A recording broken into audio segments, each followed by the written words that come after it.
అందరికీ నమస్కారం అండి. నా పేరు కృష్ణదీప్తి. కల్పనాదేవి కలం పేరుతో గాయత్రీదేవి గారు రచించినటువంటి జ్ఞానోదయం నవల 9వ భాగాన్ని చదువుతున్నాను.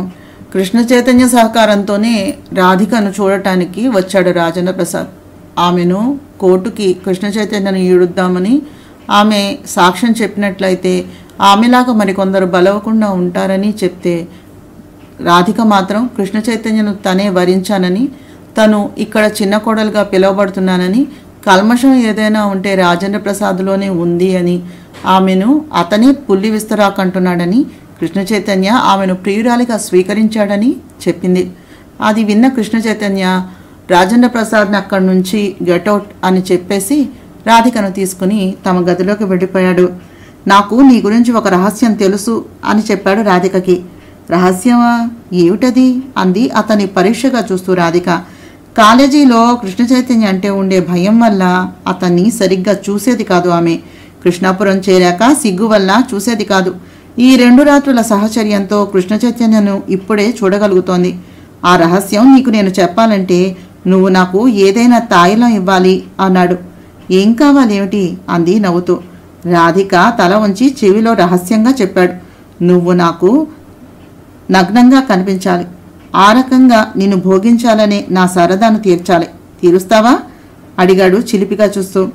అన్నీ పిచ్చి కోరికలే మీకు.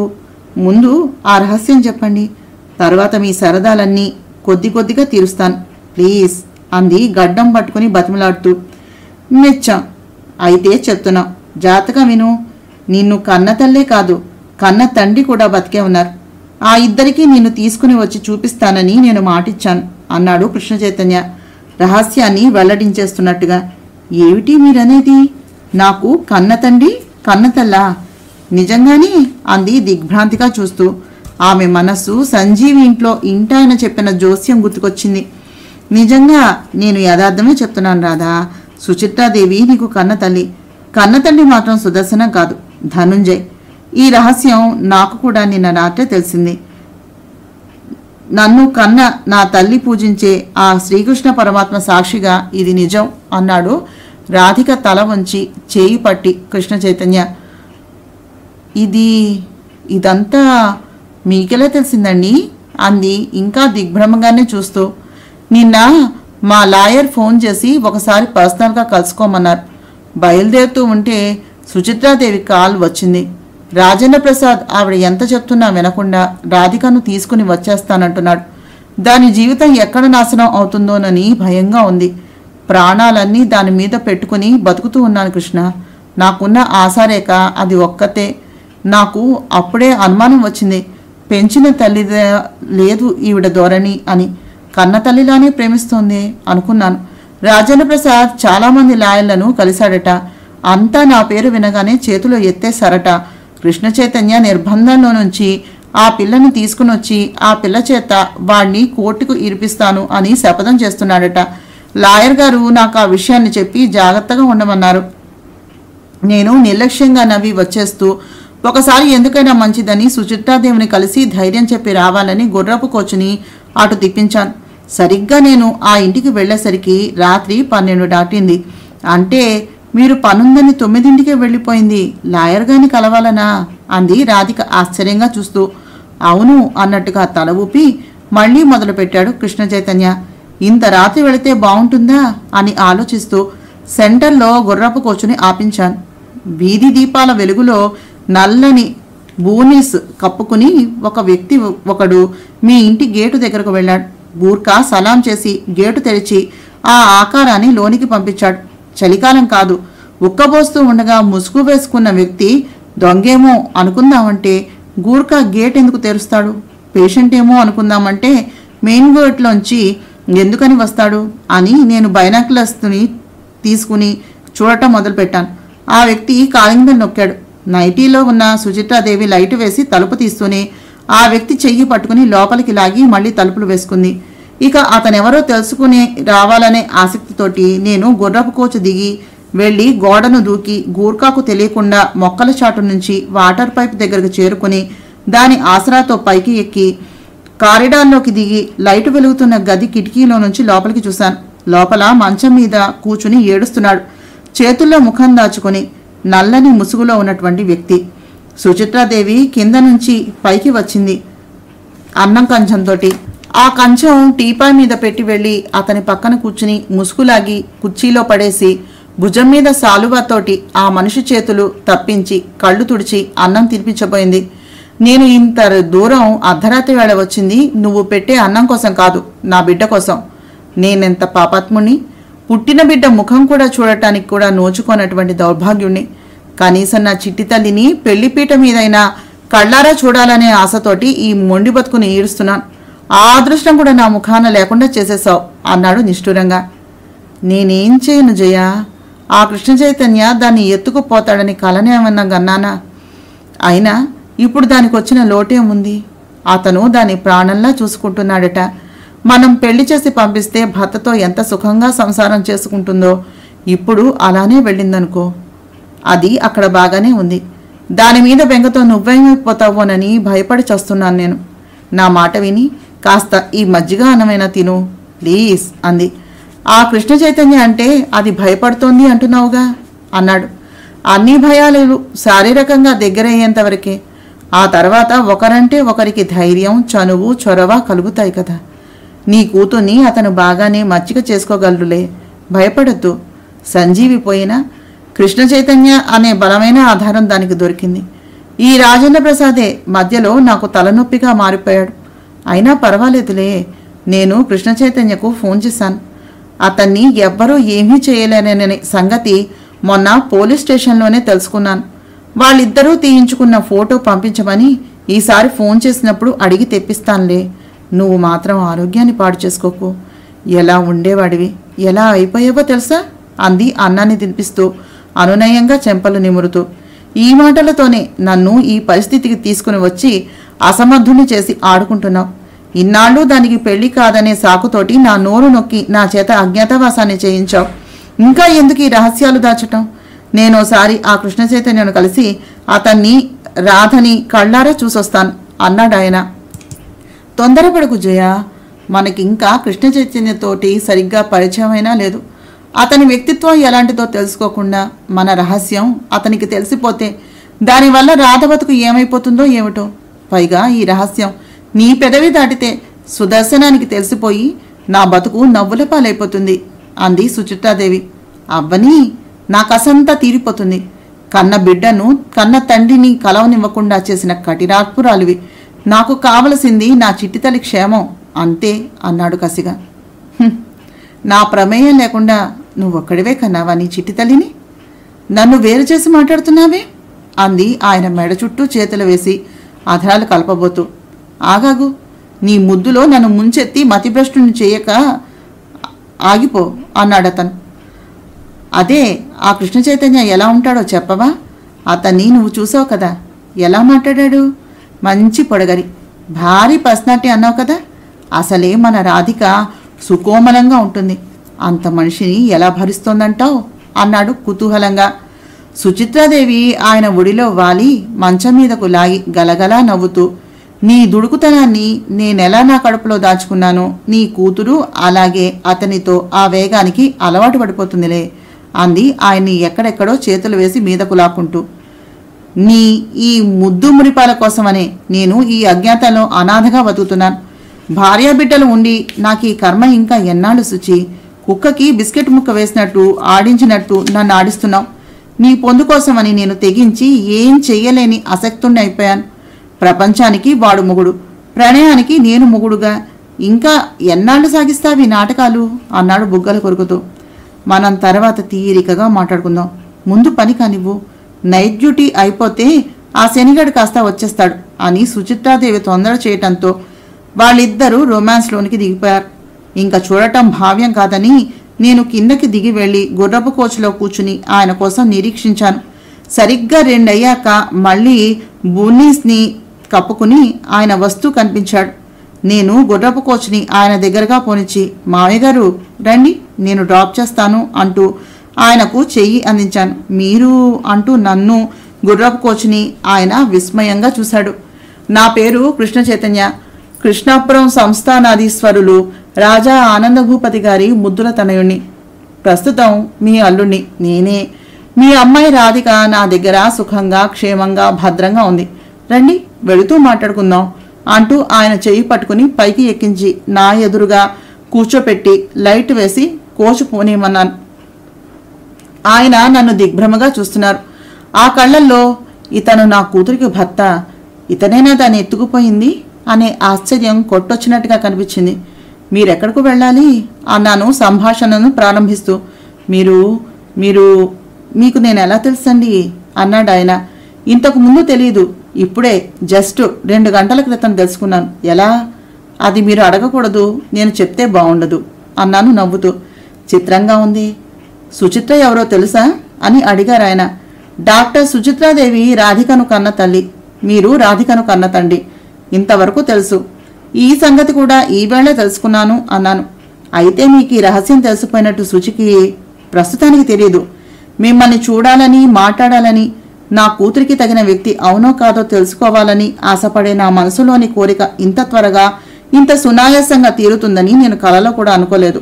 కన్న కూతుర్ని కళ్ళ కరువు తీరా చూసుకోలేకపోయినా, నేనేనమ్మా నేను కన్న తండ్రిని అని చెప్పుకోలేకపోయినా, గోరుముద్దలు తినిపించి పితృమమకారాన్ని రంగరించి పెంచుకోలేకపోయినా, కాళ్ళు కడిగి కన్యాదానం చేయగల భాగ్యాన్ని పెట్టి పుట్టకపోయినా, కనీసం నేను ఫలానా అని చెప్పుకుని నలుగురిలోకి వచ్చే అర్హతని కోల్పోయినా మిమ్మల్నే నా కళ్ళారా చూడగలిగాను కృష్ణ. నా జన్మ కనీసం ఇలాగైనా ధన్యమైంది అంటూ ఆయన ఏడుస్తూ ఉంటే నిజంగా నా గుండెలు తరుక్కుపోయాయి రాధా. ఏదో ఆవేశించిన వాడిలాగా ఆయన్ను దగ్గరకు లాక్కుని గుండెలకు అదుముకుని కళ్ళు తుడుస్తూ, బాధపడకండి, మీరు ఫలానా అని నాకు తెలిసిందిగా. మీ అమ్మాయిని తీసుకుని వచ్చి మీకు చూపిస్తాను. మీ కోరికలన్నీ తీరుస్తాను. ధైర్యంగా ఉండండి. గతాన్ని మర్చిపోయి భవితవ్యంలో హాయిగా మీ అమ్మాయితోటి మనవలతోటి ముద్దుమురిపాలను పొందండి. మీ గతం నాకు అనవసరం. నాకు మీ ఆత్మీయత, మీ అమ్మాయికి కన్నతండ్రి ఆపేక్ష ముఖ్యం. ఇక అజ్ఞాత జీవితానికి స్వస్తి చెప్పి వెలుగులోనికి వచ్చేయండి. మీరు రాధా కావాలనుకుంటే సుచిత్రాదేవి మన దగ్గరకు వస్తుంది. పరువు, ఆ భర్త ప్రెస్టేజీ ముఖ్యం అనుకుంటే ఒంటరిదైపోతుంది. సరేనా అన్నాను ఓదార్పుగా. ఆయన ఎన్నడూ ఎరగనంత ఆనందాన్ని పొంది నా చెంపలు ముద్దులతో తడిపేసి గుండెలకు హత్తుకుని, చాలు బాబు, నాకు ఈ మాత్రం మనశ్శాంతి చాలు. మీరు నాకు అల్లుడు కాదు, కన్న కొడుకు కంటే ఎక్కువ. ఇంతగా మనసుల్ని అర్థం చేసుకుని ప్రేమించే భర్త దొరకడానికి నా చిట్టి తల్లి చేసుకున్న సుకృతం ఏముందో ఏమో. మీ ఇద్దరూ 1000 ఏళ్ల పంటగా నిండు 100 ఏళ్ళు సుఖ సంతోషాలతో వర్ధిల్లండి. మీరు నాకున్నారనే ఆనందంతో ఈ శేష జీవితాన్ని తృప్తిగా నిశ్చింతగా గడిపేస్తాను అన్నారు ఆయన చేతులు జోడిస్తూ. ఆయన్ని మకాంకి చేర్చి నేను వచ్చేశాను. ఇప్పుడు చెప్పు, నీకు కన్న తల్లిదండ్రులున్నారా అన్నాడు నెత్తిన ముట్టికాయ వేస్తూ కృష్ణ చైతన్య.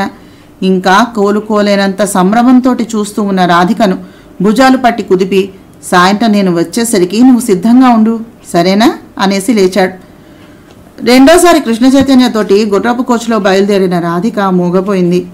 ఆమె చేత కొత్త పట్టుచీరను కట్టించి తండ్రి ఇచ్చిన నగలు స్వయంగా అలంకరించి నుదుట తిలకాన్ని దిద్ది జడ నిండా మల్లెల దండను తురిమి తనకి నచ్చే రకంగా ముస్తాబు చేసుకుని మరీ తీసుకుని వెళుతున్నాడు రాధికని. రాధిక తన దగ్గరగా సుఖంగా సంతోషంగా ఉందని చూడగానే తెలిసే విధంగా ఉంది. కానీ రాధిక హృదయం మాత్రం కొత్తగా తెలిసిన నగ్న సత్యాన్ని జీర్ణించుకోలేకపోతోంది. పెంచిన తల్లిగా అమ్మగారిని పిలవటం మాత్రమే తెలుసు సుచిత్రాదేవిని. ఆవిడే తన కన్నతల్లి అని తెలిసాక కన్న తల్లిదండ్రులు ఇద్దరూ ఉండగా తనని అనాథన చేశారనే కోపము, బాధ, ఒంటరితనంతో అల్లాడిన పసి వయస్సు పరితాపం గుర్తుకొచ్చి ఆనందానికి బదులుగా దుఃఖావేశం కలిగింది.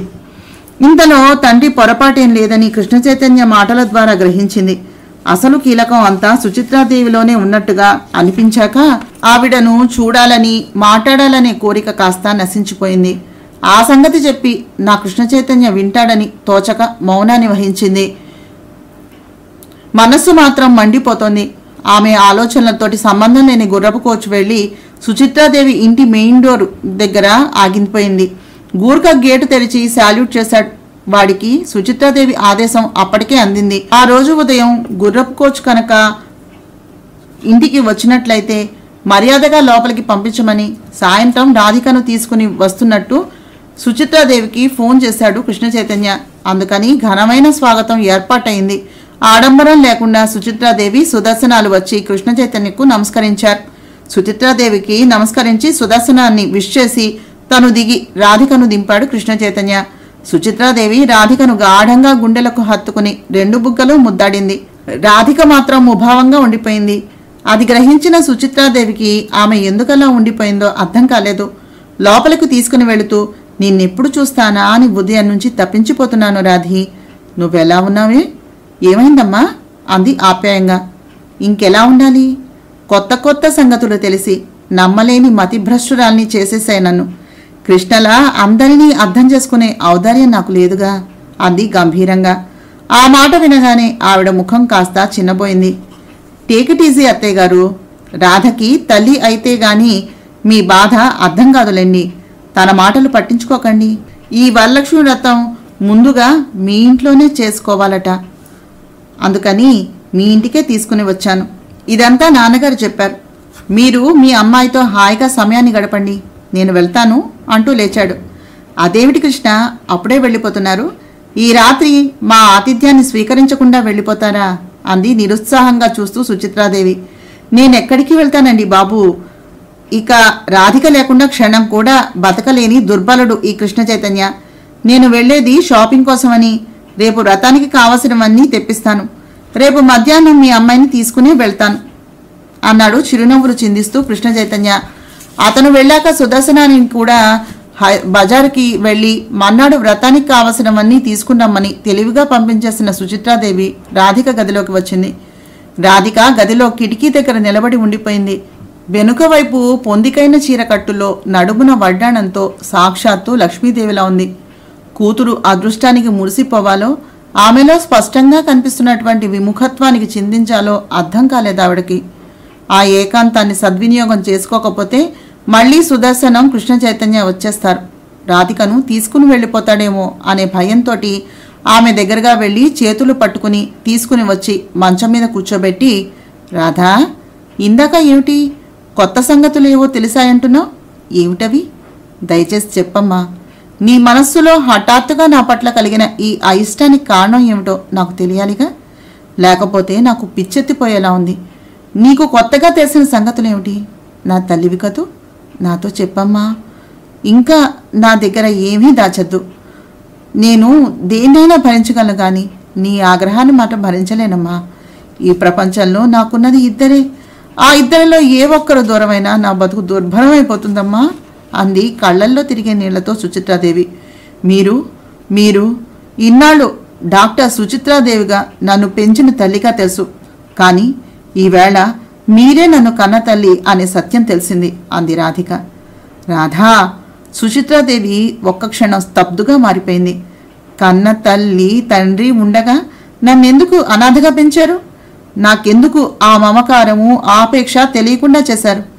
నేనేం పాపం చేశానని అంటుంటే రాధిక కంఠం రుద్ధమైపోయింది. కన్నీళ్లు జలజలా వర్షించేశాయి. ఇది ఈ సంగతి నీకెలా తెలిసిందమ్మా? కొంపతీసి మీ నాన్న ఉత్తరం కానీ రాశారా? తెప్పరిల్లిన సుచిత్రాదేవి రాధిక గడ్డం పట్టుకుని అడిగింది. ఇంతవరకు నేను కన్న తండ్రి ముఖం కూడా ఎరగను. ఆయనకు అన్ని తెలివితేటలుంటే నేను అనాథగా మీ దగ్గర ఎందుకు పెరుగుతాను? అభిమానంగా తండ్రి లేమిలోనే పెరిగేదాన్ని. మీరు గీసినటువంటి గీటు దాటని ఆయన ఒంటరితనంతో నా కోసం పరితపించిపోతూ ఉంటే అసలు నాకు కన్న తల్లిదండ్రులు ఉన్నారనే సంగతే తెలియక కన్నతల్లి దగ్గరే రహస్యంగా ఒంటరితనంతో అనాథగానే పెరిగాను నేను. అక్కడ ఆయన్ని, ఇక్కడ నన్ను ఎందుకు దూరం చేశారు మీరు?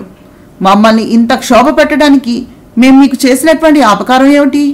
నన్ను మీ కూతురుగా ఈ లోకానికి పరిచయం చేయడానికి మీకు నామర్ద అయినా నా తండ్రికి అలాంటివేం లేవు కదా. మీ కూతురుగా మీ ముద్దు మురిపాలు పొందే అర్హత నాకు లేదని మీకు అనిపించినప్పుడు ఎందుకు నన్ను కన్నారు? ఎందుకు నన్ను నా తల్లిదండ్రుల నుంచి దూరం చేశారు అంది వెక్కి వెక్కి ఏడుస్తూ. రాధా, నా తల్లి, ఎంత మాట అంటున్నావే. నిన్ను కూతురుగా చెప్పుకోవడం నాకు నామత కాదమ్మా. నా ఆ అదృష్టానికి నేనే నోచుకోకుండా చేసింది నా తల్లిదండ్రులమ్మా. నీ తల్లి నన్ను చెప్పుకునే అర్హత నాకే లేదమ్మా.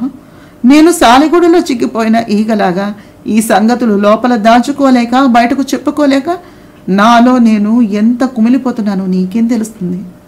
నువ్వు కూడా తల్లివైనప్పుడే ఈ తల్లి కడుపు తీపి నీకు అర్థమవుతుంది. ముందు ఈ ఒక్క సంగతి చెప్పు. నీకు ఈ విషయం ఎలా తెలిసింది? ఎవరు చెప్పారు? అంది పరీక్షగా చూస్తూ. కృష్ణ చెప్పారు అంది రాధిక ఏడుస్తూనే. అతనికి ఎలా తెలిసింది? ఆవిడ నిర్ఘాంతపోయింది. ఆయన అలా కనిపిస్తున్నాడనా? ఆవలించకుండానే పేకులు లెక్కించేసే రకం అది. ఆయన తెలుసుకోవాలి అనుకుంటే ఈ ప్రపంచంలో ఏ సంగతైనా ఆయనకు క్షణాల్లో తెలిసిపోతుంది.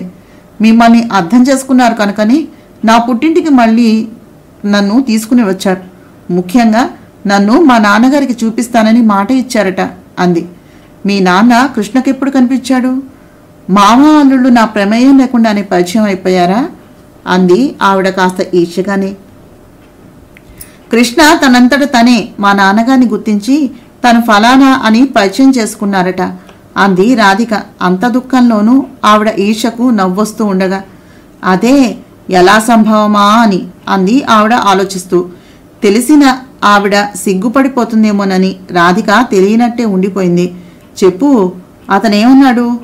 అగౌరవంగా అమర్యాదగా నేనేమీ అనలేదు కదా అంది వణికే గొంతుతోటి సుచిత్రాదేవి. అల్లుడు తనని ఏ దృష్టితో చూస్తున్నాడో అని. చచ, ఆయన అలాంటి కుసంస్కారి కాదు. నీకు కన్న తల్లిదండ్రులు ఉన్నారు. నువ్వు అనాథవి కావు. రా, తీసుకుని వెళ్ళి మీ నాన్నగారికి చూపిస్తాను అని చెప్పి తీసుకుని వచ్చారు. మా మామగారు నన్ను ఆ ఇంటి చిన్న కోడలిగా స్వీకరించారు. మొదట సంవత్సరం ఆడపిల్ల పుట్టినింటిలో వరలక్ష్మి వ్రతం చేసుకోవాలి కాబట్టి చేయించి తీసుకురమ్మని పంపించారు. కృష్ణ ఆయన తండ్రి కొడుకుల్లాగా ఉండరు, స్నేహితుల్లా ఉంటారు. ఆయన చాలా మంచివారు. ఇక కృష్ణ వాళ్ళ అమ్మగారైతే దేవత. ఈ భవబంధాలన్నీ తెంపేసుకుని రాగద్వేషాలకు అతీతమైనటువంటి స్థితిలో దైవానికి అంకితమైపోయింది ఆవిడ అంటూ అక్కడ తనకు తెలిసిన విషయాలన్నీ చెప్పేసింది రాధిక. సుచిత్రాదేవి ఇంట్లో వరలక్ష్మి వ్రతం పూజ చేసుకున్న రాధిక 9 పిండి వంటలు నైవేద్యం పెట్టింది. సుచిత్రాదేవి కృష్ణ చైతన్యను లోపలకు పిలిచి, అమ్మాయి మెడలో ఈ తాళి కట్టేయండి అంది పసుపు కొమ్ము కట్టిన తాళిని ఇస్తూ. క్షమించండి, రాధికను దొంగదారిన రహస్యంగా పెళ్లి చేసుకోవటం నా అభిమతం కాదు. నా భార్యను ఒప్పించి మా నాన్నగారు మెచ్చేలా రంగరంగ వైభవంగా చేసుకోవాలి అనేది నా జీవితాశయం. ఆ లక్ష్మీదేవి సాక్షిగా నా ఈ కోరికను తప్పకుండా సఫలీకృతం చేసుకుంటాను. అంతవరకు రాధిక కన్నెగానే నాతో సంసారం చేస్తుంది. నేను పద్మకు తెలియకుండా రాధిక మెడలో తాళి కట్టనని మాటిచ్చాను. ప్రాణం పోయినా పర్వాలేదు, కానీ మాటిచ్చి తప్పే మనిషిని కాను. కావాలంటే గాంధర్వ వివాహాన్ని చేసుకుంటాను అంటూ తన మెడలోని సూర్యుని రాళ్ల పథకంతో ఉన్నటువంటి గొలుసు తీసి రాధిక మెడలో పెట్టాడు. సుచిత్రాదేవి రాధిక చేత నవరత్నాలతో తయారు చేయించినటువంటి ఉంగరం కృష్ణ చైతన్యకు పెట్టించింది. రాధిక తన మెడలోని సన్నని గొలుసు తీసి కృష్ణ చైతన్య మెడలో పెట్టింది.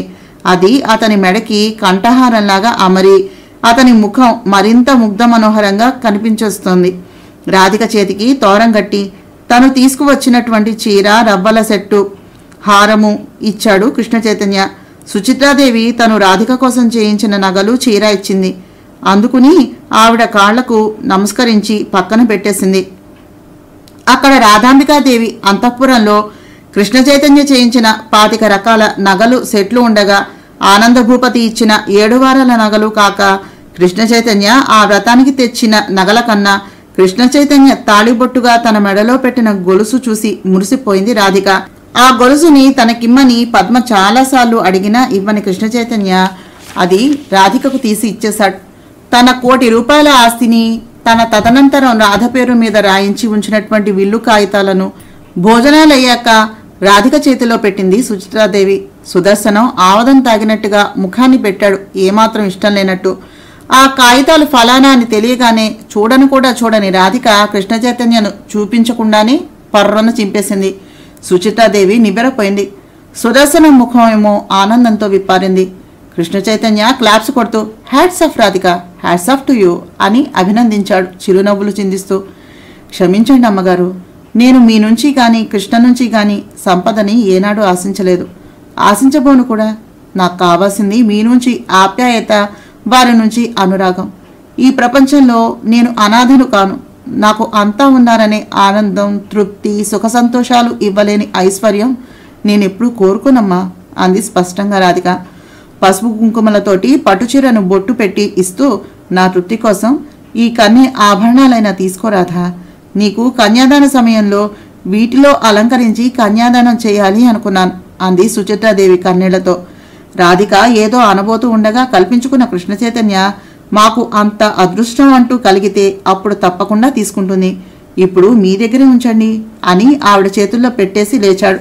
ఈవేళ శుక్రవారం కదా, రేపు తీసుకుని వెళ్ళండి కృష్ణ అంది సుచిత్ర. ఎలాగో తీసుకుని వెళ్లేది రేపే.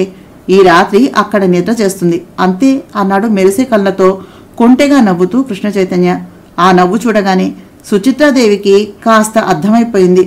అక్కడ అంటే ధనుంజయ్ దగ్గర కనుక అది పుట్టిల్లే, అసలైన పుట్టిల్లు కూడా అదే కనుక అతను ఆ సంగతి తన నవ్వు ద్వారా చమత్కారంగా తెలియజేశాడని గ్రహించి ఆవిడ సిగ్గుపడింది. గుర్రపు కోచ్ వరకు వచ్చి సాగనంపారు రాధ, కృష్ణ చైతన్యలను, సుచిత్రాదేవి, సుదర్శనాలు. ఆయన అసలు వాళ్ళని వదిలి దూరంగా వెళ్లలేదు. ఓ విధంగా కావాలని కావలి కాసినట్టుగా ఉన్నాడు. తనకు తెలియకుండా సుచిత్రాదేవి ఏమిచ్చేస్తుందో, ఏం గూడుపటాని చేస్తుందో అని భయపడ్డాడు. చివరికి రాధిక ఆ ఇల్లు చింపివేశాక శాంతి శ్వాసను తీసుకున్నాడు. రాధికను అపురూపంగా తను ఎక్కి ఆమె నడుం పట్టుకుని పైకి ఎక్కించుకుని ఆమెను సీట్లో కూర్చోబెట్టి చేతులు జోడించాడు. నాకు దాన్ని దూరం చేయకండి కృష్ణ, కనీసం నెలకి ఒక్కసారైనా తీసుకుని వచ్చి చూపిస్తూ ఉండండి. దాన్ని చూడకుండా నేను ఉండలేను అంది కళ్ళల్లో తిరిగే నీళ్లతోటి సుచిత్ర. నాకు కుదరదు అత్తయ్య గారు, దయచేసి మరోలా భావించక రాధను చూడాలి అనిపించినప్పుడల్లా మీరే స్వయంగా వచ్చి చూసి వెళ్ళండి. ఇదిగో విజిటింగ్ కార్డు, ఇది చూపిస్తే గాని అసలు లోపలికి అలో చేయరు. మీ అమ్మాయి వైభవాన్ని కళ్ళారా చూసిన వారు అవుతారు కూడాను. ఓకేనా? మాకు సెలవిప్పించండి అన్నాడు కృష్ణ చైతన్య. చేతిలోని కార్డుతో ఆ గుర్రపు కోచు కనిపించేంత వరకు అటే చూస్తూ ఉండిపోయింది సుచిత్రాదేవి. ఉద్విగ్న భరితమైనటువంటి హృదయంతో కూర్చుంది కృష్ణ చైతన్య పక్కన రాధిక. పుట్టి బుద్ధి తెలిసాక ఎప్పుడూ ఎరగని చూడని కన్నతండ్రిని కలుసుకోబోతోందామె. అంటేనే ఆమె గుండెలు చిత్రంగా అనిపిస్తూ ఉన్నాయి. కృష్ణ చైతన్య మంచివాడు కనుక మళ్ళీ తల్లి తండ్రి అనే అనుబంధాన్ని తను పొందింది. మాతృమమత పరిచయమే కానీ పితృమమకారం గురించి ఆమెకు అస్సలు తెలియదు. సిగ్గు, భయం, ఆనందం, సంకోచం, ఏదో అర్థం కాని ఉత్సాహం కూడా ఆమెలో పెళ్ళుబుకుతూ ఉన్నాయి. సినిమాల్లో చూసిందే గాని నిజ జీవితంలో కూడా ఎదుర్కోవాల్సి వస్తుందని ఆమెకు అసలు తెలియదు. గుర్రపు కోచు సిటీ లిమిట్స్ దాటాక పెద్ద గేటుతో ఉన్నటువంటి ఒక విశాలమైన స్థలం చుట్టూ ఏర్పాటు చేసినటువంటి కోటలాంటి గోడలాంటి ప్రదేశం ముందు ఆగింది. గేటుకు ఇరువైపులా బొగడ చెట్లు ఉన్నాయి. లోపల చెట్లల్లో గొప్పులు తవ్వుతున్న ఒక వ్యక్తి గుర్రపు కోచు శబ్దాన్ని తల తిప్పి చూస్తూనే పరిగెత్తుకుంటూ వచ్చి గేటు బాగా తెరిచాడు. గుర్రపు కోచు లోపలికి వచ్చి వరండా ముందాగింది. తలకి తలపాగా, నీరుకావి పంచె, జబ్బల బనీను, దుబ్బులా గిరజాలు పెరిగినటువంటి ముఖాన పడేటటువంటి క్రాఫు, మాసిన గడ్డం, అక్కడక్కడ తెల్లని వెంట్రుకలతో 40 సంవత్సరాల వయసులోనే 50 సంవత్సరాలు వచ్చేసిన వాడిలా కాయ కష్టంతో శ్రమకి తట్టుకోగల బలిష్టమైన విగ్రహంతో, పొడుగ్గా మోటుబారిన బాహువులతో, చూడగానే చాలా సామాన్యంగా కూలివాడిలా కనిపించే వేషభాషలతో ఉన్న ఆ వ్యక్తిని కళ్ళు పెద్దవి చేసుకుని చూస్తూ ఉండిపోయింది రాధిక. నమస్కారం మావగారు, ఇదిగో మీ అమ్మాయి, మీకు చూపిస్తానని మాట ఇచ్చాను కదూ, తీసుకుని వచ్చాను అన్నాడు తను దిగి రాధికను దింపుతూ కృష్ణ చైతన్య. లోపలికి రండి కృష్ణ, అలనాటి రుక్మిణీ కృష్ణలను చూడగలిగినటువంటి అనుభూతి కలుగుతోంది నాకు. నిజంగా నా జన్మ ధన్యమైపోయింది అన్నాడు ధనుంజయ్ ఆ ఇంటి తలుపులను తీస్తూ. అది చాలా పాతబడినటువంటి మండువాలోగిలి. 4 పక్కల 4 గదులున్నాయి.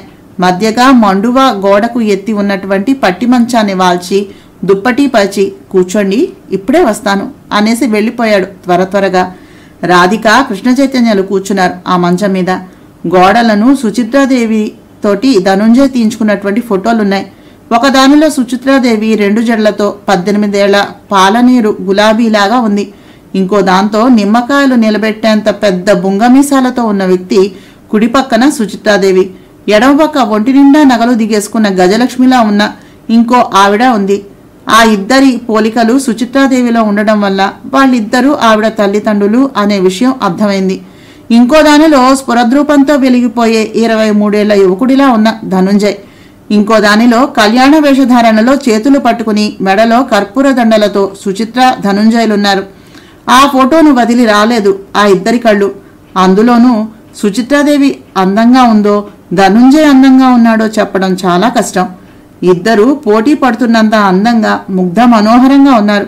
ఇంకో దానిలో మీసం లేని ముఖంతో విభూది పిడికట్లు ధరించి స్తోత్రియ బ్రాహ్మణోత్తముడిలా ఉన్న వ్యక్తి పక్కన పేద ముత్తైదువులా ఉన్న స్త్రీమూర్తి, ముగ్గురు మగపిల్లలు, ఇద్దరు ఆడపిల్లలతో ఉంది ఇంకో ఫోటో. అందులో మూడో మగపిల్లవాడిలా 10 ఏళ్ల వయసులో ఉన్నాడు ధనుంజయ్. అవి కాక రాధిక ఏడాది పిల్ల వయసు నుంచి 18 ఏళ్ల వయస్సు వరకు ఉన్నటువంటి ఫోటోలున్నాయి. ఏడాది పాపగా నగ్నంగా ఉంది. ఆ ఫోటో చూసి కళ్ళెగరేసి చిలిపిగా నవ్వుతూ కన్నులు గిలికి ఆ పాపను గాఢంగా ముద్దు పెట్టుకుంటూ, ఇలా కనిపించమని నేను కోరితే కాదన్నావు, ఇప్పుడు చూస్తున్నాను. ఏడాది పిల్లగా ఎంత బాగున్నావో, మనకి పుట్టబోయే పాప ఇలా ఉంటుందేమో కాదు అన్నాడు కృష్ణ చైతన్య. చాలే ఊరుకోండి, అది అక్కడ పెట్టండి, ఆయన వస్తారేమో కూడాను అంది సిగ్గుగా. ఊహు, నేనింటికి తీసుకుని వెళ్తాను, భద్రంగా దాచుకుంటాను అన్నాడు అతను అల్లరిగా. ఏమిటి పోటాడుకుంటున్నారు అన్నాడు ధనుంజయ్ లోపలికి వస్తూ.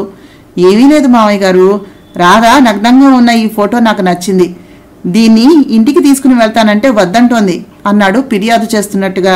గాయత్రీదేవి గారు రచించినటువంటి జ్ఞానోదయ నవల 9వ భాగాన్ని చదివాను. నా ప్రయత్నం మీకు నచ్చినట్లయితే తప్పకుండా మీ ఛానల్ సబ్స్క్రైబ్ చేసి, లైక్ చేసి, షేర్ చేసి, కామెంట్ చేయండి.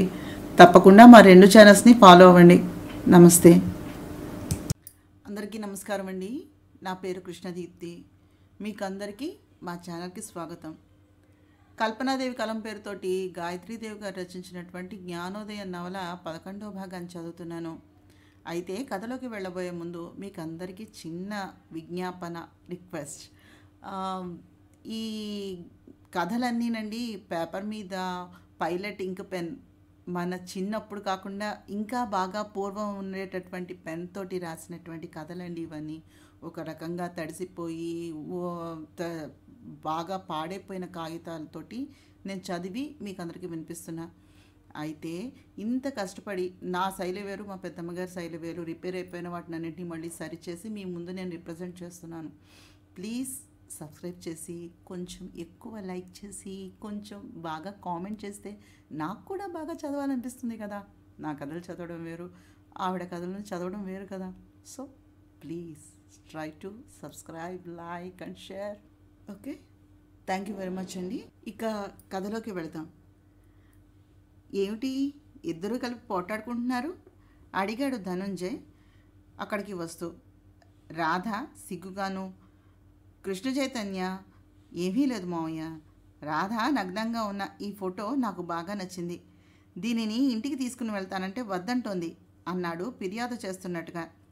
నీ సర్వస్వం అతనికి ధారపోసి ఆ ఫోటో వద్దంటావేంటి పిచ్చి తల్లి, అతని మనస్సుని కష్టపెట్టకు. ఈ విషయంలో మగవాళ్ళ ఆలోచనలు వేరే విధంగా ఉంటాయి, అది ఆ వయసుకి సహజం అంటూ లోపలికి వెళ్ళిన ధనుంజయ్ 2 అరిటాకుల్లో పచ్చిమిరపకాయ బజ్జీలు, రసగుల్లాలు పెట్టి తీసుకుని వచ్చి ఇద్దరికీ ఇచ్చి 2 గ్లాసులతోటి మంచినీళ్లు తెచ్చి అక్కడ పెట్టాడు అతిథి మర్యాదగా. కృష్ణ చైతన్య ఎంతో ప్రియంగా తినేస్తూ ఉంటే ఆ కారాన్ని తినలేక పచ్చిమిరప తొలగించి తింది రాధిక. 2 గ్లాసులతోటి కొబ్బరి నీళ్ళు ఇచ్చాడు ధనుంజయ్ కాఫీకి బదులుగా. నేను 8ంటికి వచ్చేస్తాను అన్నాడు కృష్ణ చైతన్య లేస్తూ. అమ్మాయిని నా దగ్గర 4 రోజులు ఉండనివ్వండి కృష్ణ అన్నాడు ధనుంజయ్. మై గాడ్, 4 రోజులే? 4 నిమిషాలు కూడా ఉండలేను రాధిక లేకుండా. రేపు సాయంత్రం వరకు మీ ఇష్టం అండి. నాకు ఒక స్నేహితుని పెళ్లికి వెళ్ళవలసిన పనుంది, రాత్రికి రాను. రేపు సాయంత్రం మాత్రం రాధికను పంపించేయండి, సరేనా అనేసి వెళ్ళిపోయాడు కృష్ణ చైతన్య. దానికే సంబరపడుతూ గేటు వరకు వెళ్ళి అతన్ని సాగనంపి వచ్చాడు. రాధిక వరండాలో స్తంభాన్ని ఆనుకుని నిలబడింది. లోపలికి వచ్చి కూర్చోమ్మా అంటూ వంటగదిలోకి వెళ్ళాడు ధనుంజయ్. ఏం చేస్తున్నాడా అని కూడా వచ్చినటువంటి రాధిక ఆయన పొయ్య వెలిగించడం చూసి, నేను వంట చేస్తానండి అంది ఆయన్ని వారిస్తూ. నీకు పొయ్యి మీద చేయటం చేత కాదు. నా కూతురికి నేను గోరుముద్దలు తినిపించలేకపోయినా కనీసం వండి పెట్టుకొనివ్వు తల్లి, నేనే చేస్తాను. నువ్వలా కూర్చో, ఈ పొగ పడకపోతే కళ్ళ వెంట నీళ్ళు వస్తాయి, నాకు అన్నీ అలవాటే కదా అన్నాడు ఆయన ఆపేక్షగా. అన్నట్టుగానే గంటలో పాయసంతో వంటను పూర్తి చేసి, రాధా దామ్మా భోజనానికి అని పిలిచాడు. పసిపిల్లను పిలిచినట్టుగా రాధిక వచ్చి పీట మీద కూర్చుంటూ, మీరు కూడా పెట్టేసుకోండి అంది. ఎందుకో ఆయన చూపిస్తున్న ఆపేక్ష ఆమె చూపించలేకపోతుంది. నా తల్లికి నా చేతులతోటి నేను కలిపి తినిపించాలి తల్లి.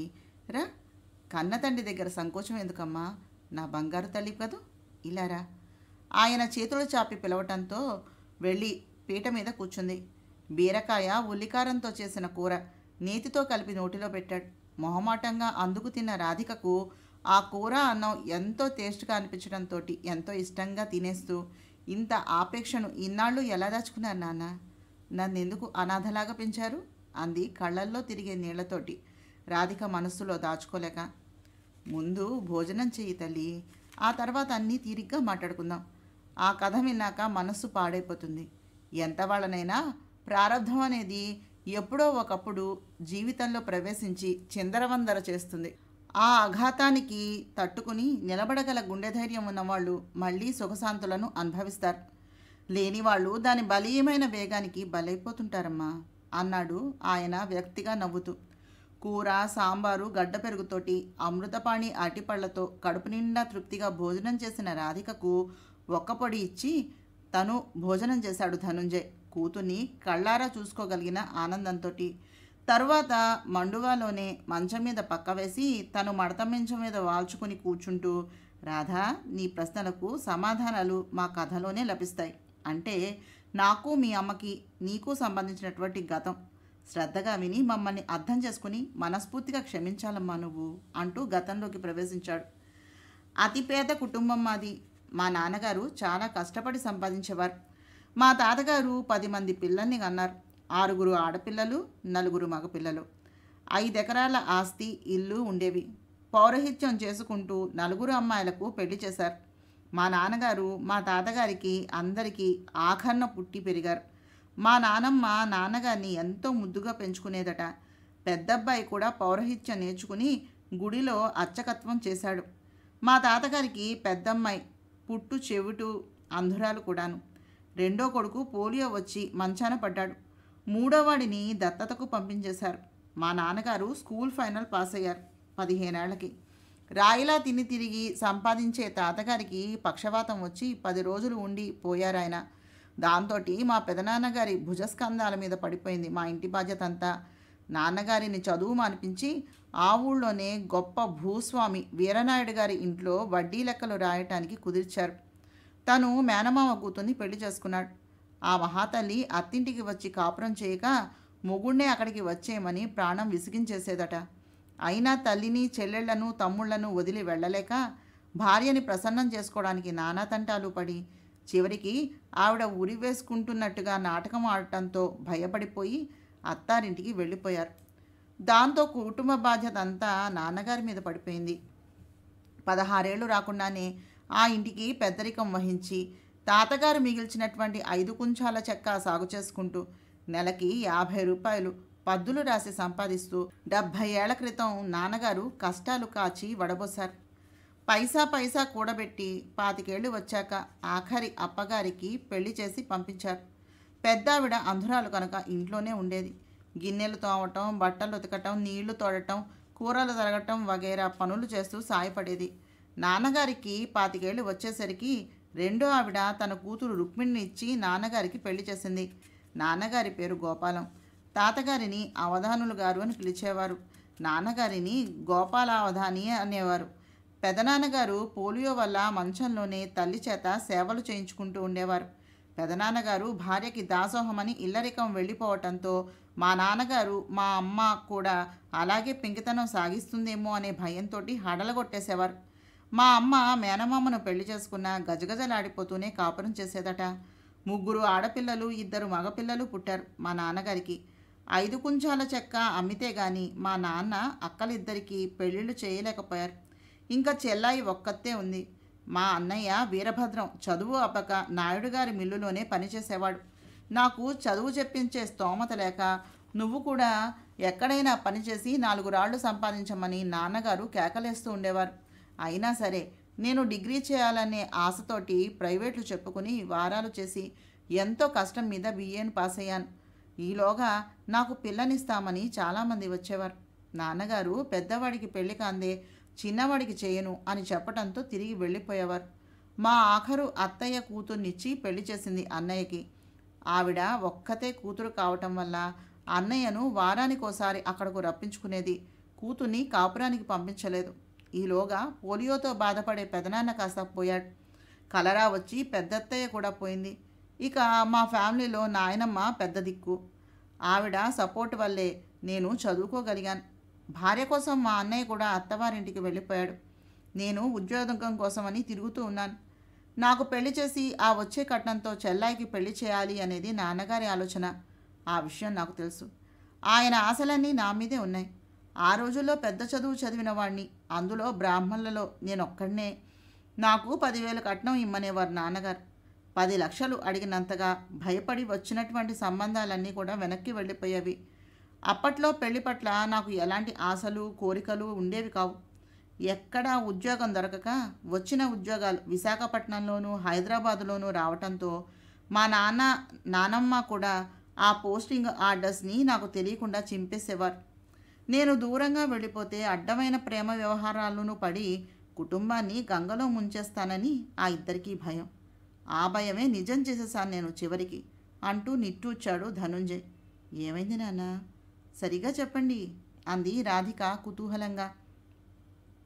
నాన్నగారికి ఓ రోజు విపరీతమైన జ్వరం వచ్చి ఇక పద్దులు రాయలేక ఇంటికి వచ్చి ప్రైవేట్లు చెప్తున్న నన్ను వెళ్ళి నాయుడు గారింట్లో పద్దులు రాయమని పంపించారు.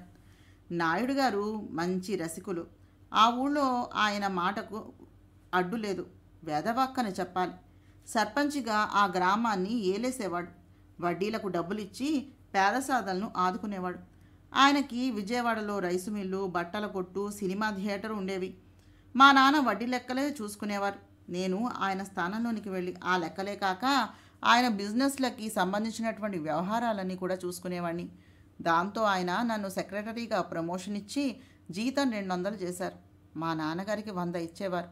ఆయనకు జ్వరం తగ్గాక మళ్ళీ ఆధారం చూపించడం కోసమని విజయవాడ మిల్లులో గుమాస్తాగా పని ఇచ్చి జీతం 150 చేశారు. నా జీతం 300కి పెరిగింది. నాన్నగారి సంతోషం అంతా ఇంత కాదు. నన్ను జనరల్ మేనేజర్ని చేశారు తర్వాత. ఆ విధంగా 2 ఏళ్ళు హాయిగా గడిచిపోయాయి. నాన్న తన జీతంతో ఇల్లు గడిపి నా జీతం బ్యాంకులో వేసేవారు. 2 ఏళ్లకు 8,000 అయ్యింది. నాకు వచ్చే 10,000 చెల్లాయికి కట్నం ఇచ్చినా అప్పు చేయనవసరం లేకుండా 8,000తో దర్జాగా దానికి పెళ్లి చేసి పంపించేవచ్చు అనేటటువంటి ఆనందంతో చాలా సంబరపడ్డారు. నాకు 23వ సంవత్సరం వచ్చింది. సరిగ్గా అప్పుడొచ్చింది సుచిత్రాదేవి. తాతగారి ఇంటి దగ్గర నుంచి PUC పరీక్షలు రాసొచ్చింది. MBBS చేయాలనే ప్రయత్నంతో ఆ సుచిత్రాదేవి తాతగారి ఇల్లు ఇదే. ఈ చుట్టూ ఉన్నటువంటి 5 ఎకరాల తోటలు వారివే. కారులో వెళ్ళి చదువుకుని వచ్చి అమ్మమ్మ తాతల దగ్గర ఉంటూ ఉండేది. ఆ దంపతులకి సుచిత్ర తల్లి గజలక్ష్మి ఒక్కతే సంతానం. బోలెడు డబ్బు ఉండేది. ఆయన వడ్డీ వ్యాపారం చేసేవాడట. వేసవి సెలవుల్లో తండ్రి దగ్గరకు వచ్చినటువంటి సుచిత్ర వయస్సు 18. పెళ్లి చేసి ముద్దు ముచ్చట్లు తీర్చుకోవాలని గజలక్ష్మి కూతుర్ని డాక్టర్ని చేయాలని నాయుడు గారు ఆశపడ్డారు. అల్లుణ్ణి పెద్ద ఆఫీసర్ని తేవాలని కలలు కనేవారు. కానీ సుచిత్ర కారు దిగి లోపలికి వస్తూనే అకౌంట్స్ చూసుకుంటున్న నన్ను చూసింది. ఒక్కతే కూతురు కావటం వల్ల గారంగా పెంచారు. పెద్ద హడావిడిగా కూతురికి స్వాగతం చెప్పారు. నేను లేచి నుంచున్నాను. డాడీ, అతనెవరు అని అడిగింది సుచిత్ర. మన గోపాలావధాని గారి అబ్బాయి, పేరు ధనంజయ్. BA ఫస్ట్ క్లాస్ చదివాడు. మంచి చాకులాంటి కుర్రాడమ్మా. మన జనరల్ మేనేజర్గా చేస్తున్నాడు అని పరిచయం చేశారు నన్ను గర్వంగా నాయుడు గారు. I see, glad to meet you అంది చేయి చాపి సుచిత్ర. నేను బిడియంగా నమస్తే అని చేతులను జోడించాను. ఆ పిల్ల చిత్రంగా నవ్వి కళ్ళు రెపరెపలాడించి నన్ను అదోలా, అంటే ఇప్పటి భాషలో చెప్పాలంటే కాంక్షగా, ఆకలిగా చూసి మరీ వెళ్ళిపోయింది లోపలికి. నాకెందుకో భయం లాంటిది వేసింది. ఆ పిల్ల కళ్ళల్లో ఏదో మాంత్రిక శక్తి ఉంది. ఆ అందంలో ఆకర్షణ ఉంది. ఆ పిల్ల చిరునవ్వులో అల్లరి ఉంది. ఆ చూపులో సమ్మోహనత్వం ఉంది. ఆమె ప్రతి కదలికలోనూ కూడా మగవాళ్లను రెచ్చగొట్టే కులుకు ఉంది. ఆ నాజుకు, ఆ హొయ్యలు, ఆ వయ్యారం చూపించడానికి అన్నట్టుగా 10 సార్లు పనున్నా లేకపోయినా మేడమెట్లు దిగి కిందకొచ్చేది. ఆ సంగతి నాకు మొదట్లో తెలిసేది కాదు. ఆ పిల్ల నాయుడు గారు అమ్మాయి, మనం ఒళ్ళు దగ్గర పెట్టుకోవాలి అని మాత్రమే తెలుసు నాకు. అది కూడా నాకు తోచినటువంటి ఆలోచన కాదు. నాన్నగారు అన్నారు, ఒరే ధనం, నాయుడుగారు అమ్మాయి వచ్చిందటగా అన్నారు నన్ను పరీక్షగా చూస్తూ. ఆయన ఆలోచనలు తెలియని నేను అకౌంట్ పుస్తకాలు చూస్తూ వచ్చింది అన్నాను. ఎలా ఉంది ఏమిటి అన్నారు నన్ను మరోసారి టెస్ట్ చూస్తూ. బాగానే ఉంది అన్నాను మామూలుగా. బాగానే అంటే అన్నారు రెట్టిస్తూ. నాకేం తెలియవు నాన్న, నేను ఆడపిల్లల్ని పరీక్షగా చూడను, నాకు ఇష్టం ఉండదు కూడాను. నా పనితోనే నాకు ఊపిరి సలపటం లేదు. మధ్యలో మీ యక్షప్రశ్న ఏమిటి? ఆ పిల్ల ఎలా ఉంటే నాకెందుకంటారు అన్నాను విసుగ్గా. శభాష్, నీ దృష్టిలో దోషం లేదు, ఆలోచనల్లో మార్పు లేదు. నన్ను రక్షించావురా తండ్రి. ఆ పిల్ల అందంగా ఉంటుందని వినగానే చాలా భయపడ్డాను. నా కొడుకు శ్రీరామచంద్రుడే అన్నారు పొంగిపోతూ. ఎందుకురా గోపాలం, వాడికి లేని ఉద్దేశాలను కల్పిస్తావు? పిల్లల మీద నమ్మకం ఉండాలి, అపనమ్మకం కాదు అంది నానమ్మ. నేను ఆ మాటలు ఏమీ పట్టించుకోలేదు. నువ్వు నమ్మినా లేకున్నా నాకు ఆడదాన్ని ఏం చేయాలో కూడా తెలీదు. అంత అమాయకంగా నా లోకంలో నేను బతికేవాణ్ణి. అందుకే 23 ఏళ్ళు వచ్చినా నిప్పులాగానే ఉన్నాను. నాయుడు గారి చేత శభాష్ అనిపించుకోవటం ఇష్టంగా గర్వంగా ఉండేది. అందుకోసమని కష్టపడి పనిచేసి ఆయన అభినందనలు అందుకునేవాణ్ణి. నేనేం చేసినా అది నచ్చితే శభాష్ ధనం, శభాష్ అని భుజం తట్టేవారు ఆయన. కూరలు, ఊరగాయలు, మామిడికాయ, మామిడి పళ్ళు, అరటిపళ్ళు, పెరుగు, పాలు, నెయ్యి అన్నీ ఊరికే పంపించేవారు. నిలవ పిండి వంటలు, చక్కెరాలు, సున్ని వండలు, అరిసెలు, మిఠాయి, కజ్జికాయలు వగైరా పంపిస్తే మడి వల్ల మా ఇంట్లో నేను మా చెల్లాయి తప్ప ఎవ్వరూ ముట్టుకునేవారు కూడా కాదు. స్తోత్రీయ బ్రాహ్మణికం, కాఫీ కూడా తాగేవారు కాదు నాన్న, పాలు మజ్జిగ తప్ప. అలాంటి కుటుంబంలో పుట్టిన నేను సుచిత్ర ఆలోచనలు తెలియక ఎంతో బుద్ధిగా నా పని నేను చేసుకునేవాణ్ణి. ఆ పిల్ల ఎన్నిసార్లు వచ్చినా కనీసం తలెత్తి చూసేవాణ్ణి కాదు. ఒళ్ళు మండిందో ఏమో. ఓసారి కిందకు వచ్చిన ఆ పిల్ల, ఏవండి ముద్దపప్పు గారు, టైం ఎంత అయింది అంది. నేను గోడనున్న టైం చూసి 10:30 అయిందండి అన్నాను మర్యాదగా. ఆ పిల్ల విరగబడి నవ్వటం మొదలుపెట్టింది. అలా నవ్వుతూ పైటను జాచింది. ఒకే ఒక క్షణం ఆమె సౌందర్యాన్ని చూసి వెంటనే సిగ్గుపడి దృష్టి తిప్పేసుకుంటూ, ఎందుకండి నవ్వుతారు అని అడిగాను అమాయకంగా. మరి నవ్వకేం చేయమన్నారు? ఆ గడియారం ఆగిపోయింది స్వామి, ఇప్పుడు టైం 12:30. మీకు ఆకలి కూడా వేయటం లేదా ఏమిటి అంది. వేస్తోందండి. ఇదేమిటి ఇవాళ 10:30కే ఇంత ఆకలి వేస్తోంది అనుకున్నాను. టైం ఆగిపోయిందని చూసుకోలేదండి సుమండి.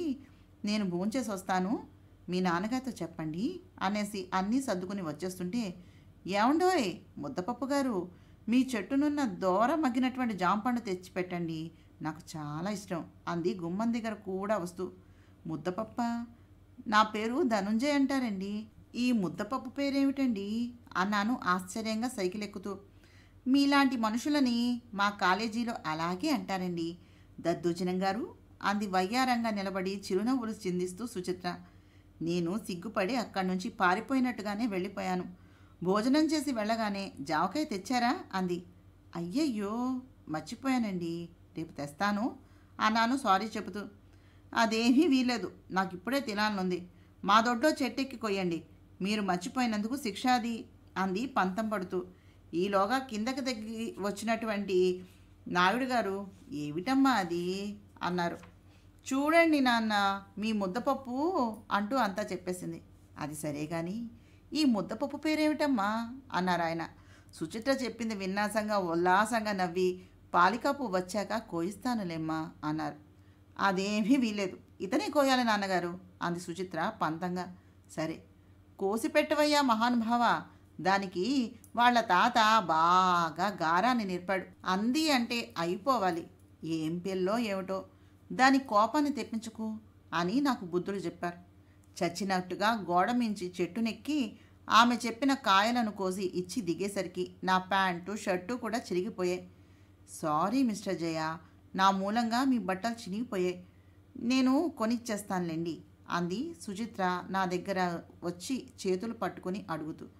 వద్దులేండి, కుట్టు వేసుకుంటాను, మీకు జామకాయ తేనందుకు నాకు మాత్రం పనిష్మెంట్ ఉండాల్సిందేగా అంటూ చిరుగులు ఎక్కడ ఉన్నాయా అని చూసుకుంటూ ఉంటే, ఇక్కడ ఇదిగో ఇక్కడ, అదేనండి బాబు అంటూ నా దేహాన్ని ఆ పిల్ల తాకుతూ ఉంటే నేను విపరీతంగా సిగ్గుపడి పారిపోయాను అక్కడి నుంచి. నేను ఎంత చెప్పినా వినక 2 జతల బట్టలు తీయించి టైలర్ని రప్పించి నా ఒంటి కొలతలు తీయించి కుట్టించి ఇచ్చింది. అవి ఇంటికి తీసుకెళ్ళి జరిగింది చెప్పాను. ఇంకేం, ప్రథమాంకం ప్రారంభమైపోయింది రోయ్, జాగ్రత్త అన్నారు నాన్నగారు హెచ్చరికగా. నేను చెట్టెక్కి దూరముగ్గిన కాయలు కోసి తీసుకుని వెళుతూ ఉండడం చూసి, అన్నయ్యో వలలో పడుతున్నావు రోయ్ అంది చెల్లాయి విశాల ఓ రోజు. నీ మొహం అని దాన్ని కసిరి ఆ కాయలు పాలికాపు చేతో పనిమనిషి చేతో పైకి పంపించేవాణ్ణి. జయా, నా కోసం అంత ప్రేమగా తెచ్చినవి నీ చేత్తో నువ్వే ఇస్తే ఎంత బాగుంటుంది, పరాయి వాళ్ళ చేత పంపిస్తే ఏం బాగుంటుంది చెప్పు అంది ఓ రోజు. నేనే ఇచ్చేవాణ్ణి, కానీ మీ నాన్నగారు అమ్మ చూస్తే ఏమనుకుంటారో అని భయం వేసింది అన్నాను నిజాయితీగా. సుచిత్ర జయా అని పిలుస్తూ ఉంటే వినడానికి చాలా సరదాగా ఇష్టంగా తమాషాగా ఉండేది. కానీ ఆ పిలుపే మా ఇద్దరి మధ్యన బంధం వేస్తుందని గ్రహించలేకపోయాను. అయితే నేను కిందకి వచ్చినప్పుడు రహస్యంగా ఇచ్చేసే నాకు అంది నన్ను ప్రోత్సహిస్తూ. నేను సుచిత్ర కనిపించగానే జామకాయ జేబులో నుంచి తీసి చూపించాను. ఆమె కళ్ళు మెరిశాయి. తన వైపు విసరమని సైగ చేసి నేను విసరగానే అందుకుని నా వైపు ముద్దు విసిరింది. నేను సిగ్గుతో ఎర్రబడ్డ ముఖంతోటి బుక్స్లోకి ముఖం దాచుకున్నాను. ఓ రోజు నాయుడు గారు భార్య ఎవరో పోతే పరామర్శకు వెళ్ళారు. సుచిత్ర నన్ను పైకి రమ్మని కబురు పెట్టింది. నేను భయపడుతూనే వెళ్ళాను. రాజయ్య ఇలా వచ్చి కూర్చో అంది తన పక్కన చోటును చూపిస్తూ. పనేమిటో చెప్పండి అన్నాను గుమ్మంలో నిలబడి. అదేమిటి పరాయివాడిలా అలా దూరంగా నిలబడతావు, ఇలా వచ్చి కూర్చో. నేను జయా అని ముద్దుగా పిలిస్తే నువ్వు అండి కొండి అంటావేంటి, నీకంటే నేను చిన్నదాన్ని, పేరుతో పిలవచ్చు కదా అంది. నేను పరాయివాడిని కాక మీకు కావలసిన వాడిని ఎలా కాగలను, మీరు నాకు అన్నం పెట్టే ఆసామి కూతురు, మీరు నన్ను మన్నించినా మన్నించకపోయినా మిమ్మల్ని గౌరవించడం నా బాధ్యత, పైగా ముద్దుగా అంటున్నారు, ఈ ముద్దు ముచ్చట మీరు కట్టుకోబోయే భర్తతో అయితేనే ముద్దుగా ఉంటాయండి అని కిందకొచ్చేసాను. ఆ సాయంత్రం నేను ఇంటికి వెళ్ళటానికి బయలుదేరుతూ ఉంటే వంట మనిషి చావాలమ్మా పరిగెత్తుకుంటూ వచ్చి, బాబూ అమ్మాయి గారు అలిగింది, ఉదయం నుంచి ఏమీ తినలేదు, మధ్యాహ్నం భోజనం కూడా చేయలేదు, ఇప్పుడు పిలిచినా పలకటం లేదు, నాకేమిటో భయం వేస్తోంది అంది. నా గుండె గుబేలు బంది. కంగారుగా పైకి పరిగెత్తి మంచం దగ్గరగా వెళ్ళి పిలిచాను. సుచిత్ర పలకలేదు. నేను ధైర్యం చేసి ఆ పిల్ల చెయ్యి పట్టుకుని నాడి చూశాను. అది బాగానే ఉంది. ఇంతలో సుచిత్ర గబాన్న లేచి నా మెడను కౌగిలించుకుని పట్టుకుని 2 చెంపలు ముద్దులతో ముద్రలు వేసి అధరాలు కలిపేసింది. మొదట భయభ్రాంతుడైపోయాను, తర్వాత నిర్ఘాంతపోయాను, ఆపై నిలువెల్లా ఉణుకు పుట్టింది. ఆమె పట్టు నుంచి విడవడాలని చాలా ప్రయత్నం చేశాను. సుచిత్ర నన్ను మంచం మీదకు నెట్టి మీద పడింది. ఆడపులిలా ఆ అధరాలలోని తీయని మకరంధం ఆస్వాదించాక కానీ వదలలేదు. అప్పుడు సుచిత్ర నన్ను వదిలేసినా నేను ఆమెను వదలలేక, నాలో మొదటిసారిగా తల ఎత్తిన కోరికల పరవళ్లను తట్టుకోలేక, ఏం చేయాలో తోచక అయోమయంగా మంచం మీదే పడుకుని ఆమె వైపు చూస్తూ ఉంటే నాలుక బయటపెట్టి విక్కిరిస్తూ నా బుగ్గలు పట్టి సాగదీస్తూ, ఇప్పుడు చెప్పు, మనం పరాయి వాళ్ళమా అంది నా పక్కన మంచం మీద కూర్చుంటూ సుచిత్ర. కానీ సుచి, ఇది మీ వాళ్ళు మా వాళ్ళు కూడా హర్షించలేనిది, ఎలా సంభవం అన్నాను భయంగా. అసలు నీకు నేనంటే ఇష్టం ఉందా లేదా సూటిగా అడిగేసింది. మరి నేనంటే నీకు అన్నాను ఆమె కళ్ళల్లోకి లోతుగా చూస్తూ. నిన్ను చూసిన ఆ మొదటి క్షణం ఎలాంటిదో జయ, నువ్వంటే పడి చచ్చిపోతున్నాను, నీకే మనసు ఇచ్చేశాను, ఇక నువ్వు లేని నేను లేను, నా తనువు మనస్సు ప్రాణం అన్నీ నీ సొంతం, ఇక నీకోసమే నా బతుకు అంది దృఢంగా. కానీ మీ వాళ్ళు ఒప్పుకోరు, మా నాన్న నన్ను చీరి ఎండేస్తారు అన్నాను నిరాశగా ముఖం పెట్టి. అదంతా తర్వాత ఆలోచిద్దాం, అసలు నేనంటే నీకు ఇష్టం ఉందో లేదో చెప్పు అంది త్వర పెడుతూ సుచిత్ర, నా మనసులోని సంగతి తెలుసుకోవాలనే ఆత్రంతోటి. ఇంతవరకు ఏమీ లేదు, కానీ ఇప్పుడే అలాంటిదేదో మొదలైంది. సుచి, నాకేమిటో ఏదో తెలియని బాధగా ఉంది, ఇలాంటి తొందర, అర్థం కాని కోరిక, ఏదో కావాలనే తపన ఇది వరకెప్పుడూ నాకు తెలీదు. నిజం, ఇదెలా తీరుతుంది అన్నాను సుచిత్ర చెయ్యి పట్టుకుని. సుచిత్ర ముసిముసిగా నవ్వుతూ, అయితే అబ్బాయి గారు ఇక నా చేతిలో చిక్కినట్టే, 2 శరీరాలు కలిస్తేనే ఆ బాధకు ఉపశాంతి కలుగుతుందిట, నేను చదివానే గాని నాకు కూడా తెలీదు, నిన్ను చూసేంత వరకు అసలు నాకు ఈ ఉద్దేశమే కలగలేదు అంది నా చెయ్యి ముద్దాడి. అయితే ఒక్కసారి మన 2 శరీరాలు కలుపుకుందాం రా మరి అన్నాను సిగ్గు బిడియాలు విస్మరించిన కాంక్షతోటి సుచిత్ర చెయ్యి పట్టుకుని. మై గుడ్నెస్, అదెలా వీలవుతుంది? పెళ్ళి కాందే అంది సుచిత్ర అసలు విషయాన్ని బయటపెడుతూ, నా క్రాఫ్ చెరిపేసి అమాయకంగా ఆడుకుంటూ. పెళ్ళా? మనకా అన్నాను, తలకెక్కిన మత్తేదో దిగిపోయినట్టు. అంటే పెళ్ళి కాకుండానే నీతో ఆ రకమైన సంబంధం పెట్టుకునే నీచురాలని అంటున్నావా నన్ను? అంది రోషావేశాలతోటి కోపంగా చూస్తూ. కానీ సుచి, మా నాన్నగారు నా మీద ఎన్నో ఆశలు పెట్టుకున్నారు. నా పెళ్ళికి ఇచ్చే కట్నంతో చెల్లాయికి పెళ్లి చేయాలని ఆలోచిస్తున్నారు. ఆయన కోరుకున్న 10,000 ఇచ్చేవాళ్ళు దొరక్క ఆగిపోయింది. కానీ లేకపోతే ఈపాటికే నా పెళ్ళి జరిగిపోయి ఉండేది అంటూ మా కుటుంబం గురించి అంతా చెప్పేశాను. ఆ 10,000 నేను ఇస్తాను లేవోయ్ మీ నాన్నగారికి. నాకు మెడిసిన్ సీటు వచ్చేంత వరకు మనం రహస్యంగా ఉందాం. ఆ తర్వాత మన పెద్దవాళ్ళకు విషయం చెప్పేద్దాం. వాళ్ళు ఒప్పుకున్నారా సరే, లేదా ఎక్కడికైనా పారిపోయి పెళ్లి చేసుకుందాం. చెప్పకుండా చేయటం ధర్మం కాదు. కన్నవాళ్ళకి మన పట్ల ఎన్నో ఆశలుంటాయి కదా, అవి తీర్చటం మన బాధ్యత. వాళ్ళు మన ప్రేమను కాదంటే మాత్రం వాళ్లను వదిలేసి మన దారి మనం చూసుకోవటం మంచిది, సరేనా అంది. చెబితే మా నాన్న చచ్చినా అంగీకరించరు అన్నాను తల అడ్డంగా ఊపుతూ. నీకు నేను కావాలా వద్దా అంది. తొలి ముద్దులోని మకరందాన్ని అందించిన ప్రియురాలిని ఏ మగవాడైనా వద్దు అనుకోగలడా? నాకు నువ్వు కావాలి, మా అమ్మా నాన్న కూడా కావాలి. ఎలాగా అన్నాను సుచిత్రను ఆశగా చూస్తూ. సుచిత్ర తన మనసులో నా పట్ల కలిగినటువంటి ఆశ, ఆకలి, కాంక్ష నా తలలోకి ఎక్కించేసినట్టుగా ఉంది నా పరిస్థితి అంతా. నాయుడు గారు వచ్చేశారని చావాలు రహస్యంగా తెలియజేయడంతో నేను వెనుక వైపున్న మెట్ల గుండా కిందకు పారిపోయి నూతి దగ్గర ముఖము కాళ్ళు చేతులు కడుక్కుని వెళ్ళాను లోపలికి. సుచిత్ర నిద్రను నటించింది. సుచిత్ర లవ్ లెటర్స్ రాయటం మొదలుపెట్టింది. చావాలు కానీ పాలికాపు కానీ తెచ్చి ఇస్తూ ఉండేవారు. నేను దానికి జవాబును రాసేవాణ్ణి. ఆ విధంగా రోజులు కొంతకాలం హ్యాపీగానే సాగిపోయాయి మా మధ్యన. నాకు 4 పెళ్లి సంబంధాలు రావటం, పెళ్లి చూపులకి వాళ్ళకి డేట్స్ ఇవ్వటం జరిగిపోయింది. నాకు కంగారు వచ్చింది. విషయం ఇది అని సుచిత్రకు లెటర్ రాశాను. కంగారు పడకు డార్లింగ్, నాకు నచ్చలేదని చెప్పేసేయ్ అని వ్రాసింది. నేను 4 చోట్లకు అమ్మా నాన్నలతో వెళ్ళాను. నాన్నగారు నన్ను ఆ పిల్ల నీకు నచ్చిందా లేదా అని నన్ను అడగలేదు. బేరం మొదలు పెట్టేశారు. ఒకళ్ళు 8 అన్నారు, ఇంకొకళ్ళు 10 అన్నారు, మరొకరు 15కి పెరిగారు. ఆఖరి ఆయనకి ఒక్కతే కూతురు. ఆ పిల్లకి మెల్లకన్ను 25,000 ఇస్తానన్నాడు. ఇంకేముంది, నాన్నగారు ఆ సంబంధం ఖాయం చేసి నిశ్చయతాంబూలాలు కూడా తీసేసుకున్నారు. నాకు ఆ పిల్ల నచ్చలేదని ముఖం చీట్లించి 4 సార్లు లేచాను వెళ్ళిపోదామని. నాన్నగారు కళ్ళెర చేసి కూర్చోపెట్టేశారు. బలవంతంగా కూర్చుని బందీఖానా నుంచి విడుదలైన వాడిలా ఇంటికి రాగానే పరుగెత్తుకుంటూ వెళ్ళి సుచిత్రను అర్జెంటుగా కలవాలని చావాలతో చెప్పాను. రాత్రి తోటలోనికి రమ్మని కబురు పెట్టింది. అంతా పడుకున్నాక వెళ్ళి ఆమె ఒడిలో ముఖం దాచుకుని జరిగిందంతా చెప్పి ఏడ్చేశాను. సుచిత్ర తీవ్రంగా ఆలోచించి ఒక నిర్ణయానికి వచ్చినట్టుగా తల పంకించి, ఇంటికి వెళ్ళాక నువ్వు మన సంగతి మీ నాన్నగారికి చెప్పేసే, నేను మా నాన్నగారికి చెప్పేస్తాను. వాళ్ళు ప్రతికూలంగా ఉన్నట్లయితే రాత్రి మన ఊరు గ్రామదేవత గుడి దగ్గరకు వచ్చేసాయి. నేను నీ కోసమని అక్కడ కాచుకుని ఉంటాను. వైజాగ్లో నా ఫ్రెండ్ ఉంది, దాని దగ్గరకు వెళ్ళిపోతాం. ఆ తర్వాత మిగిలిన సంగతులు ఆలోచిద్దాం అంది సలహా ఇస్తున్నట్టుగా. కానీ నాకు భయం. నాన్నగారి ముందు నిలబడితే నోట్లోంచి మాటే రాదు అన్నాను భయంగా. ఆ పరిస్థితి తలుచుకుంటేనే వణుకు పుట్టింది నా ఒంట్లో. డోంట్ వరీ జయ, మన నోటితో చెప్పలేని విషయాలు లెటర్తో చెప్పేయచ్చు. నేను అదే పని చేస్తాను.